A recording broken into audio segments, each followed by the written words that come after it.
భగవద్గీతలో 16వ అధ్యాయం దైవాసుర సంపద్విభాగ యోగంలో 11వ శ్లోకం.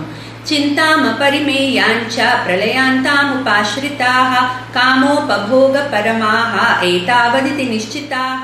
సో భగవానుడు ఈ ఆసురీ సంపద కలిగిన మనుషుల గురించి చెప్తున్నారు. సో ముందు శ్లోకంలో వాళ్ళకి విపరీతమైన కోరికలు ఉంటాయని, అవి తీర్చుకునేందుకు వాళ్ళు క్షుద్రదేవతలను ఆశ్రయించి అశుచి వ్రతాః, సో ఒక శుచి లేనటువంటి పూజలు వ్రతాలు చేస్తూ ఉంటారు అని చెప్పారు.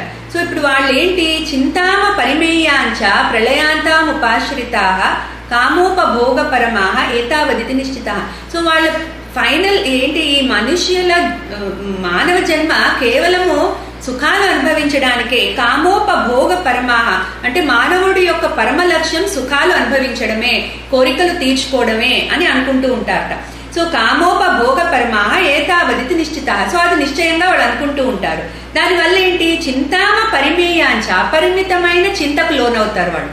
సో మరణించేదాకా కూడా ఏదో ఒక చింత ఉంటుంది వాళ్ళకి. ఏది ఒక కోరిక ఉంటుంది, ఆ కోరిక తీర్చుకోవాలి, ఆ తీర్చుకోవడం కోసం ఏం చెయ్యాలి, సో ఎవరిని మోసం చెయ్యాలి, ఎవరిని కపటంతో ఉండాలి, ఈ రకమైన చింతలే వాళ్ళకి జీవితం లక్ష్యం అయిపోతుంది తప్ప వాళ్ళకి సుఖం అనేది ఉండదు అని చెప్తున్నారు భగవానుడు. సో చింతామ అపరిమితమైన చింతను అనుభవిస్తూ ఉంటారు వాళ్ళు. సో ఆ వర్డ్ కూడా ఆయన వాళ్ళ వాడారు, అపరిమితమైన అపరిమేయాంచ, చింతామ పరిమేయాంచ అంటే అపరిమేయాంచ అని అర్థం చేసుకోవాలి మనం. అంటే అపరిమితమైన చింతను అనుభవిస్తూ మరణించేదాకా కూడా ఆ చింత అనేది వాళ్ళకి పోదు.